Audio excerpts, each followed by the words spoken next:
lona Nkosi ukuthi usenzele umusa ngalo ngegama leNkosi yethu Jesu Kristu. Amen. Elinye solifunda bazalwane lapha ku 1 Samuel chapter 1 verse 1 and 2. Angizulifunda manje but nje 1 Samuel chapter 1 verse 1 no 2 wakhona. Basically u2 kahle kahle. Izwi ke bazalwane esisilifundile 2 Corinthians chapter 5 verse 7 ukhuluma into ebalulekile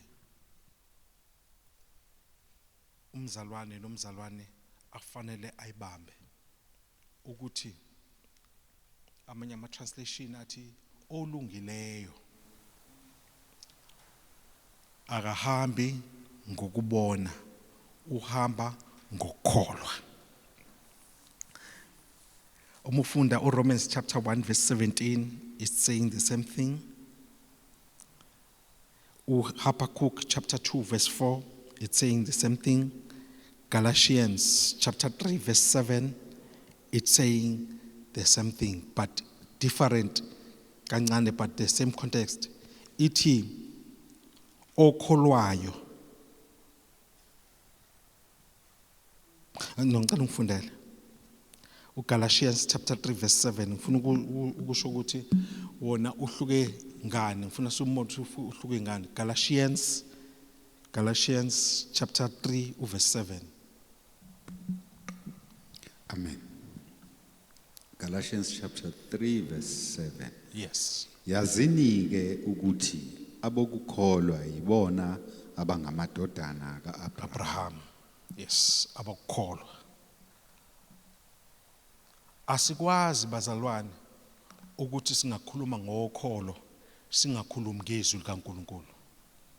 Ngoba izwi likaNkuluNkulu belithe ukukholwa kuzwa ngokuzwa amazwi kaNkuluNkulu. Asikwazi ukuthi singakhuluma ngokuthi siyakholwa bese sizidistansa emazwini kaNkuluNkulu. Ngoba whatever lento siyibiza ngokholwa ingaqhamuka ezwini akulona ukholo lolo. Yonke into oyikholwayo uyikholwa ngoba uqale wezwa amazwi. Awukwazi ukuthi ungathi uthi uyikholwa ube yikholwa elikude nezwi likaNkuluNkulu. Ngoba lonto isitshela ukuthi unenkinga. Lento othi wena ukholwa kulona ukholo ngoba ukholo luza ngokuzwa amazwi. Uma ngabe empilweni yakholwa uthi wena uyikholwa umuntu okholwayo kufanele sibone sibe nezinto esiziphikayo kuwe ezitshengisa izwi likaNkuluNkulu empilweni yakho. Ayikho impumelelo oyoyikhomba uma ngabe uyikholwa ingaqhamuka ezwini. Impumelelo yakho yonke wena uma ngabe ukhomba izinto eziyimpumelelo kuwe zonke izinto zakho zizalwa yizwi izwi elizalwe ukholo kuwe. Ingakho uma ngabe sifuna izinto eziqhamuka ezwini kuzomela sibe abangani nezwi kaNkuluNkulu. Asikwazi ukuthi singakholwa asikwazi ukuthi singamukela anything from God except to believe izwi lakhe.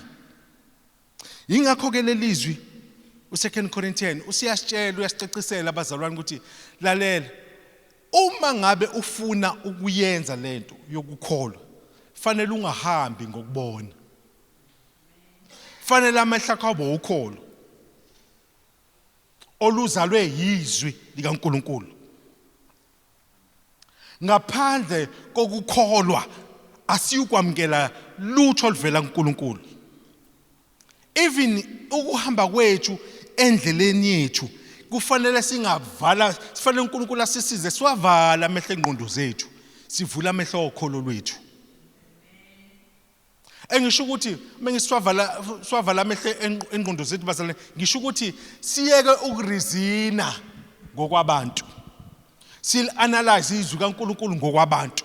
sifuna ilogic ngokwabantu ezweni kaNkulunkulu ngeke sifike ndawo until bazalwane sithathe ukusho kaNkulunkulu sikukholwe ngoba uNkulunkulu okhuluma kwamanye ama dimension esingekho kuwo thina akakhulumi kuma dimension abantu ukhuluma kuma dimensions akhe so asikwazi ukwamkela izinto ayishoyo uma sizohlala la sikhona njengabantu kufanele sinyuke kwi level akuyo naye siyoba senjani sikholwe sinyuka ngokukholwa sikhangeza ngokukholwa izandla zethu zibo izandla zokholo ukuze siqiniseke ukuthi lento uNkulunkulu ayikhulumile kithi siyayithatha yonke asikwazi ukwamkela anything singakholwa sisikizwe kaNkulunkulu bazalwane okholwayo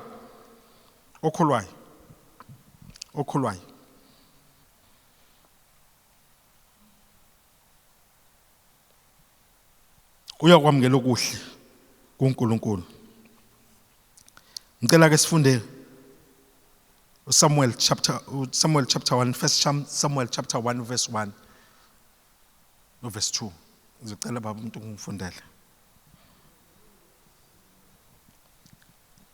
No verse 2. Yes. Incwadi kaSamuel wokuqala isahluko sokuqala ivesi lesibili. Wayenabafazi ababili. Igama lomunye lalinguHana, igama lomunye lalinguPenina. uPenina wayenabantwana kepha uHana wayengenabantwana. Amen. Lithizwe kaNkulunkulu siyasazi istory bangcwele. Indaba kaPenina noHana. Izwi kaNkulunkulu uHana wayengenabo abantwana. uPenina enabantwana. Asiphinde futhi. Ngifuna ningizwe kahle. uHana wayengenabo abantwana. Lisho njalo izwi kaNkulunkulu. uHana wayengenabo abantwana. uPenina wayenabantwana.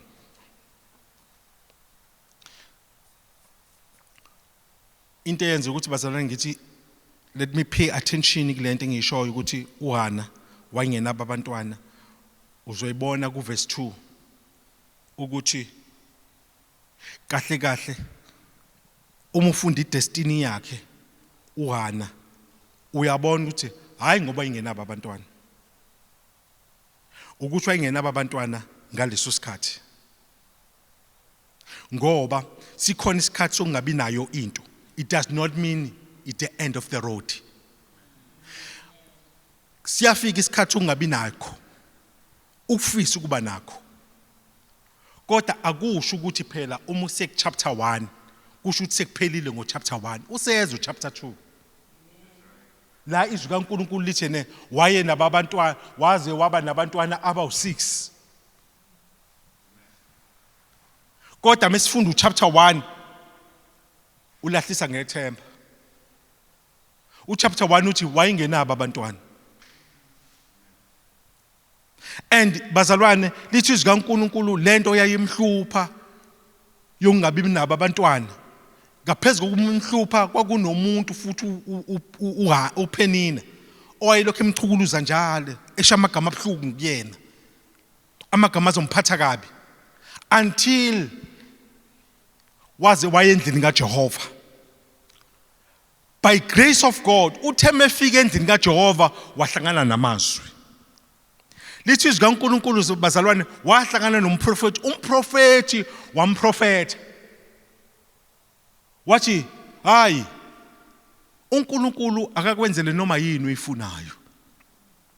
Lithi izwi kaNkulunkulu ngokuzwa lawo mazwi uHana lithi iBhayibheli wasula izinyembezi zakhe. Lithi izwi kaNkulunkulu wahamba wayodla because kade lokho efastile all this time kodwa ngokuhlangana kwakhe namazwi wahlangana namazwi kaNkulunkulu because umprofeti was representing God. Usiyethi ke umprofeti ke lokho okucelayo kuNkulunkulu uNkulunkulu makakwenze njalo. lithi izwi kaNkulunkulu bazalwane wabuyela ekhaya wafika lithi izwi kaNkulunkulu wayihlala ngokunyukubala njalo. Lithi izwi kaNkulunkulu ubuso bakhe aphindanga abanyukubala ngenxa nje yamazwi. Ngoba akusho baze kube sekwenzekile bengakenzeki. Ngoba phela okholwayo lithini kaNkulunkulu asihambi ngokubona, sihamba ngokukholwa.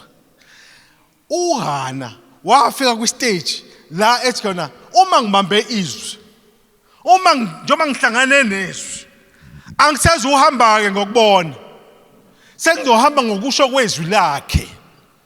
Ingakho nendlela enza ngayo wenza ngendlela ehlukile kunevamise ukwenza ngayo, because wayesehlangane nezwi. Izwi lamtshela ukuthi hayi it's over now, usungaqala impilo entsha manje. Lento uNkulunkulu akuthembise yona, lento eyicelile uNkulunkulu, kholwa ukuthi usuyamkele. Lithi izwi kaNkulunkulu wadla wajabula. By grace of God uNkulunkulu wenza njengoba ukuthembisa kwakhe. But ngiyamthanda bazalwane ku chapter 2. Chapter 2 lithi izwi kaNkulunkulu bazalwane, sikhumbule uHana ethandazela lezi ingane ezo5. Azange ayithandazela. Akukho la lisho khona ukuthi izwi kaNkulunkulu lezi izingane ezo5 nazo wayithandazela. He didn't pray for them. uNkulunkulu, because uNkulunkulu ophendula ngaphezulu kokucela kwethu. uNkulunkulu obonelela kude. Thina sicela lokhu kwamanje uNkulunkulu akunikeze nalokhu kusasa. That's the kind of God that we serve.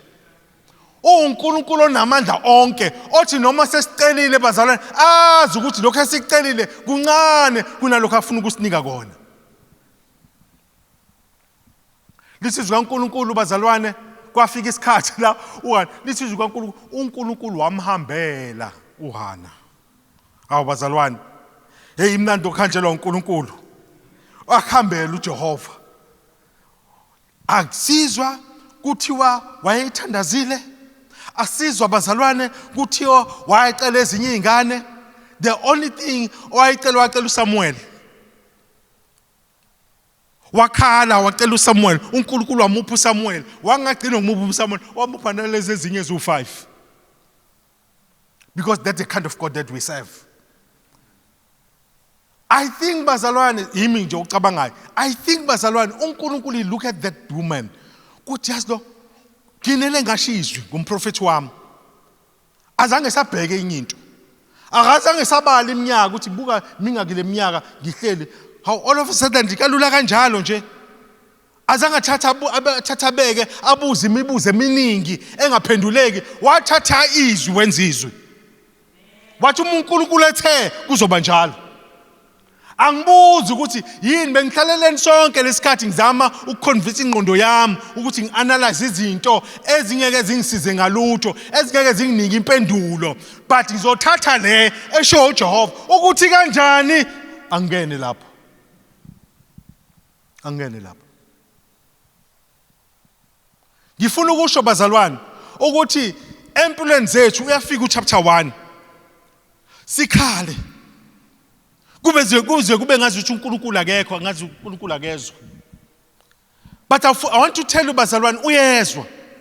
As we are praying here, uyezwa uNkulunkulu uyezwa. Noma ngabe kubhlungu kodwa uyezwa. Into esosifanele sisijabulise first as uyezwa chapter 2. Uyezwa chapter 2. Noma namhlanje kungabhlungu, noma namhlanje ngabona kathi uNkulunkulu wethu akekho, noma namhlanje ngabona kathi uNkulunkulu akasiphenduli, kodwa uyezwa chapter 2. Uyezwa chapter 2. So bese singena nje. Sisithi nathi asazi kwenzeke kanjani. Sibona sekukhona nathi. Angikhumbuli ngiyithandazela lento. Hayibo angikhumbuli ngenza hayibo. Sengibona uNkulunkulu esenzela imanga nje kwenze nje sekufika uChapter 2. Ngekhathi ngisekuchapter 1 wonke umuntu kade engihleka. Ngekhathi ngisekuchapter 1 wonke umuntu bethi yini uyiqakelani indaba yokuya esontweni uyothandaza. Ngisekuchapter 1. Uyezwa chapter 2 wami. Uyezwa chapter 2 wami. Ngiyeke njengoba ngisekuchapter 1. ngikhale kuJehova, ngilile kuJehova. Uyezwa yena.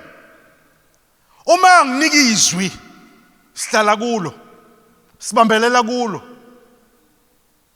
Olungileyo uyophila ngokukholwa. Bazalwane, fama kutracewa izinto zethu esinazo ezibonwayo nezingabonwa, bethi bebeyitracer bakuthola amandla okholo kulezi zinto lezi. Bathi bayabona ukuthi hey lo muntu lo angeke azakwazi ukuyithola lezi zinto ukuba bengakholwa. Akufunakali kube khona into yethu nje ethi yatracewa ingatholakala ukholo kulo.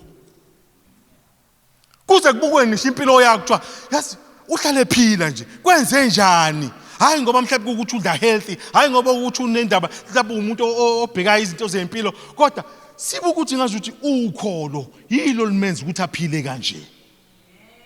Uma ngabe abantu bezothi beyabheka bangakwazi ukutrace ukholo kulento yethu, ayikho bangcwele, ayikho. Fanele kutholakala ukholo kwinto yethu, fanele kutholakala ukholo.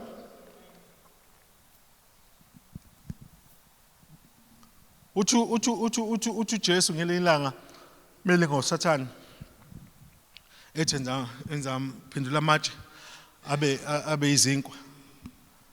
Nesazi story. Uthi Jesu usho a statement that is so profound. Uthi umuntu angephile ngesinkwa sodwa, kodwa nangamazwi. Ayi bazalwane, nangamazwi.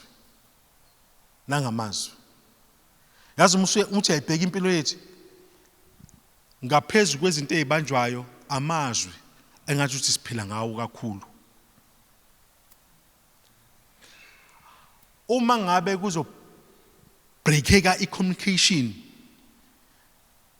empilweni yakho, ungakwazi ukurelate nabanye abantu in terms of ukuthi nikwazi ukuxoxa noma nikhulume nabo, noma usho ukuthize kuye, impilo yakhe ayizuhamba kahle. Whatever oyenzayo noma isiphi isinyathelo ofuna ukusithatha, uqala ukhulume kuqala. Ayikho into ongayenza ungazange ukukhulume kuqala. Ngisho impilo nje general, ngisho nje obula uqale wakhuluma, whether ukhulume wedwa noma khona umtshelile noma khona umfonelile, but ukhulumile kusalayo. Izinto eziningi esizenzayo zibangwa ukuthi ukhulumile. Amazwi are so important empilweni yethu, because ngaphandle kwamazwi singeke senze lutho. We won't move. Anginakuthatha isinyathelo esiya phambili uma ngingakhulumanga. Yonke into esiyenzayo siyayikhuluma in such a way that lento it's a lifestyle manje, asisayicabangi, isiyazenzakalela. Ingakho uma ngabe ngithi mina kuwe wena before wenze noma yini uyakhuluma, uqala ucabanga, hayibo. Because into yenza ukuthi ucabanga yazini ukuthi lento noma uyenza akuseyona into enzima kuwe ukuthi uyenze. Yabo? Into esizenzakalelayo nje. Sometimes wenza izinto ukhulume wedwa. Uthi uhle lazi yasifanele ngiclean, yazi fanele clean la before you do. Fanele clean ngithi uqoqa la yazi sekunje mase suyasho uyathatha umshanelo. Before you do anything uqala ukhulume amazwi. Before ubona ishethe lithile lalihle leshethe, hey fanele ngihlanganise ngibone ngenze njani, yazi ngiyalithanda lela shethe. Uyakhuluma awuthuli, uyakhuluma. Ngisho ukhuluma wedwa because amazwi ayadala. Amanzi are paving the way for you. How much more mekhuluma uNkulunkulu? ngoba awukwazi ngisho uyodla uqala ukhulume kuqala before uyodla uthi ayifanye ngaze ngalamba fanele ukuthi ukuhlanganisa fanele ngibone ngenze njalo application ngihlanganise awumani usuku uhambe nje uqala usho kodwa wena usho ngenhliziyo noma usho ngomlomo yakuphimisela umlomo kodwa uyasho because words are paving the way for you. Ingakho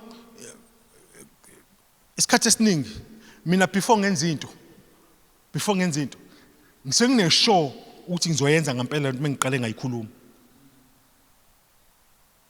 Mengiqala ngamtshela nje unkosikazi ukuthi yasithini yazi ngibona nje lento le engiyishoyo kunzima ngempela ukuthi ngingayenza kodwa ngithi mengike ngayisho ngisho kufuna ukumthengela something sometimes mengifuna ukuthengela something ngiqale ngimtshele ngithi azi ngifuna ukuthengela something ngifuna ukuthengela u1 no2 no3 no4 ngiyafuna ukuthengela because why uma ke ngathula ngeke ngiyenze lonto kuzoba neqhamuka ezinye izinto manje amazwi ami they will pave the way kuthi noma kuqhamuka izinto la ngithi hey nginesithembiso engisenzile amazwi azongiphusha nginesithembiso engisenzile efanele ngisenze ngithe ngizomenzela ukuthi amazwi bazalwane they are so powerful siphila ngawo amazwi i-lifestyle yethu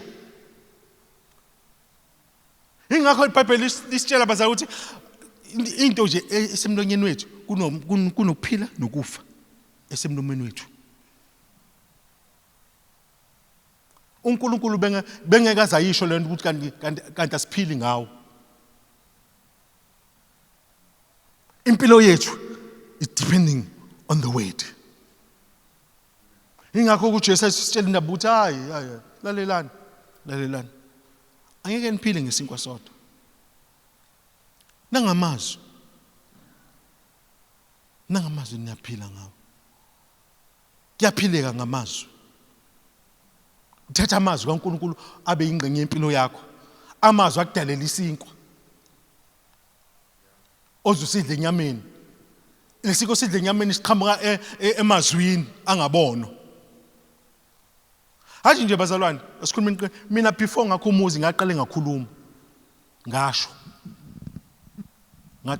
ngathi whether ngangitshela ubaba noma ngangitshela uma noma ngitshela abantu ngangimtshela ukuthi hey sengifuna ukugana sengifuna kuba ngishongo bazalwane ngangeke ngigane ngasho futhi ukuthi sengifuna ukuba nabantwana ukuba ngishongo ngangeke ngibe nabo ngasho futhi izolonto le everything I do I say it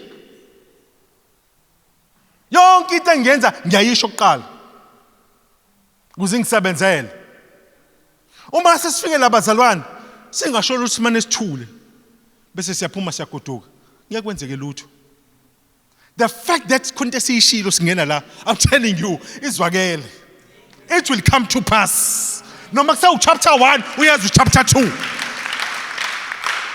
it will come to pass into nje uma uyikhuluma ukwazi lalela izokwenzeka into nje uma uke wayikhuluma wayisho ngomlomo wakho hawu bazalwane futhi it was yabona uma usuyifake wathi ngegama lika Jesu wathi ngegama lika Jesu ikhonkwane lezo awusashintsha awusaguquki kulento le imile until it come to pass ingakho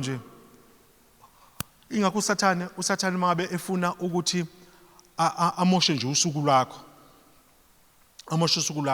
uqala ukucabangisa you think ucabanga mhlawumbe izinto ezinegative ucabanga abantu abakonile abakuphathe kabi naba uthi ngekhathi ucabanga the thing that you want to do akudrivela kuyo ukuthi ufuna usho ukuthi yazi ngifuna umtshela lo ngijwayela kabi yabo akakujayiveli ukuthi akujayiveli ukuthi gcina ucabanga kanjalo nje ithule uyazi ukuthi yabona mase akujayiveli ukuthi nicabanga nje uthi kanjalo lalela akakenzi lutho into engekho ungayidismissa leyo ulwa nokuthi yisho lento negative whether uyisho wedwa noma uyishitshela omunye umuntu kodwa yisho ayiphume ngomlomo ukuze isebenze. It will work against you.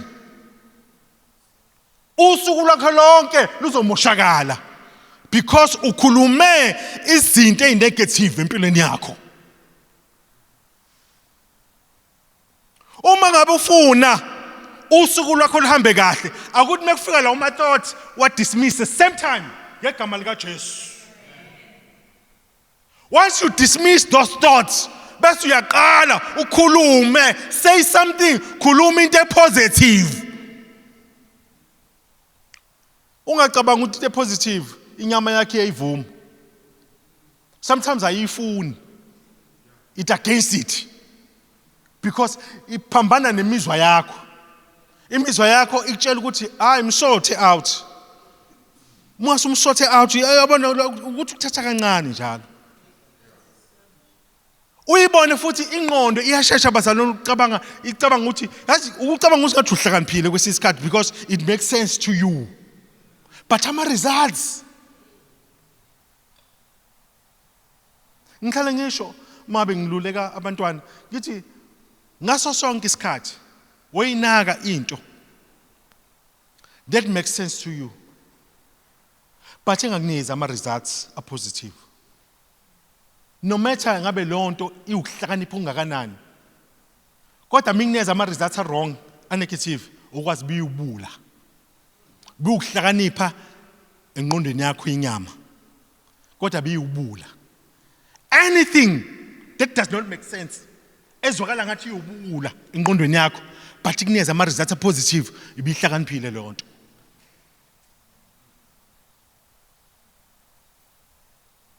Ngoba for example bazalwane uma ngabe umtshela ingane yakho ukuthi musukuhambe ebusuku ubuza uthi why kunankinga ili kuphi inxaki ngalokho mosi yini impilo mosi bonke nobani bayahamba nobani yathi ingqondo isho njalo ingqondo manje imnikeza ukuthi i-reasoning yayo isho ukuthi nobani bayakwenza nobani baba right yini kuzozobonakala kumina kuphela musukuhambe ebusuku akhanjwe ebusuku.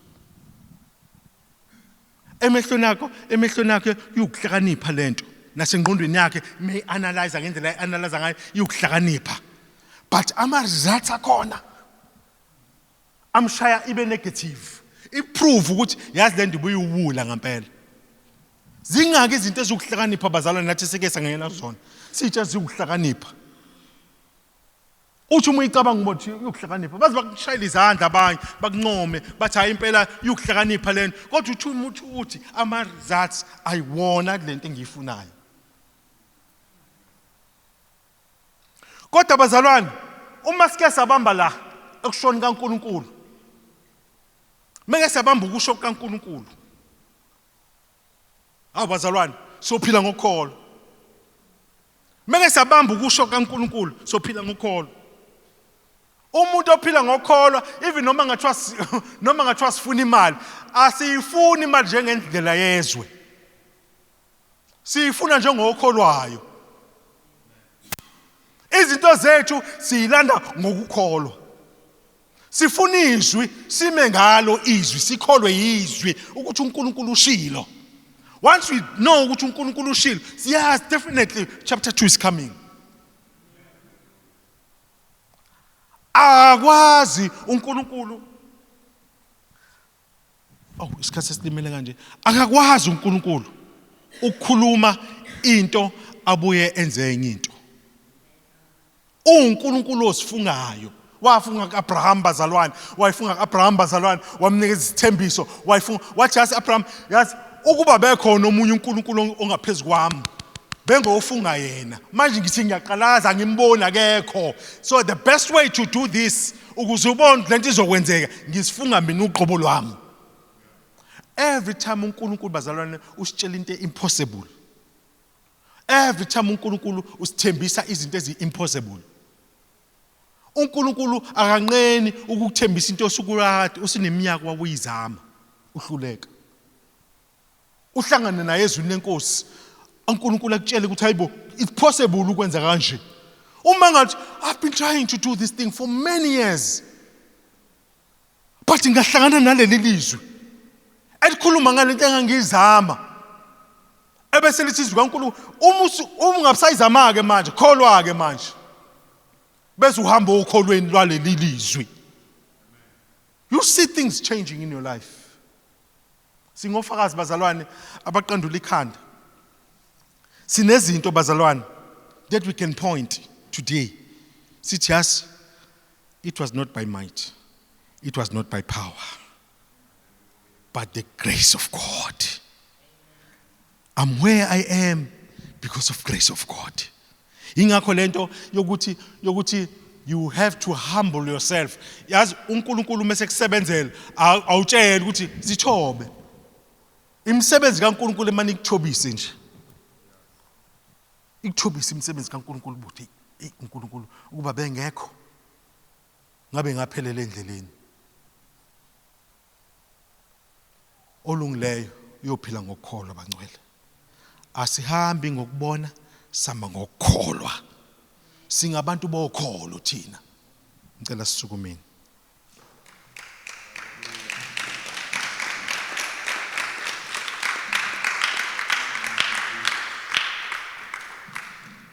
As we are going to pray, bazalwane,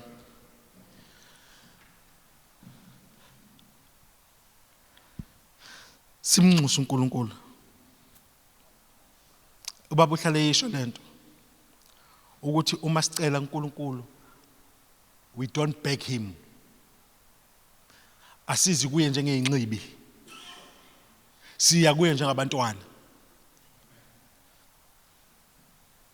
Ezinye zezinto engazisho kubantwana bami ngathi angifuni ngibonge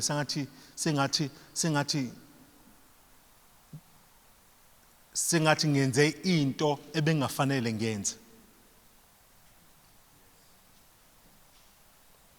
Ngifuna mina ngibonga nibonge ngokwazi ukuthi bekuyilungelo lweni ukuthi nginenzele.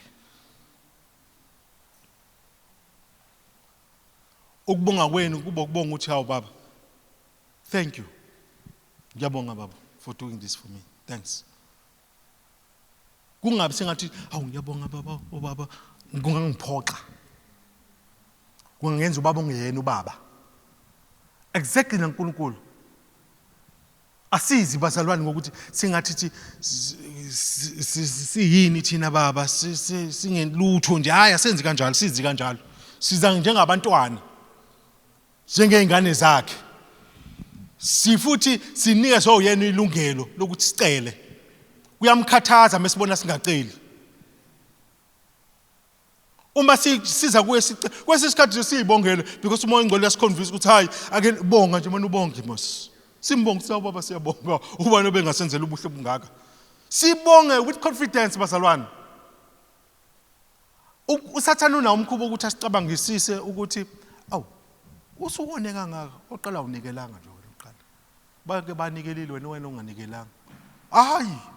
Hayi bazalwane. Hayi. Nqaba ngize kubaba la. Ngize kubaba.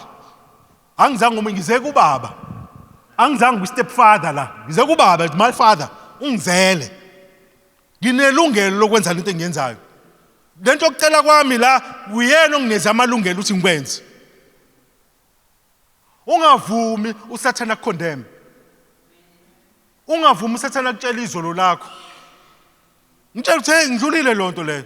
Siqoqile nobaba lo sayilungisa. Ngikubaba manje, ngikhuluma nobaba. Baba siyabonga egameni kaJesu. Siniyeza izibongo baba otho namandla onke. uNkulunkulu ophilayo, uNkulunkulu omuhle. Siyabonga baba otho namandla onke. Uhlele emazulwini. UnguJehova. Uyasibuka baba otho namandla onke emhlabeni. Baba otho sezulwini siyabonga ngegama lika Jesu phakeme. Isihlalo sakho singaphezulu kwezinye izihlalo ngegama lika Jesu. Uhlele ebukhosini bakho, uhlele ebungqongqoshini bakho ngegama lika Jesu waseNazaretha.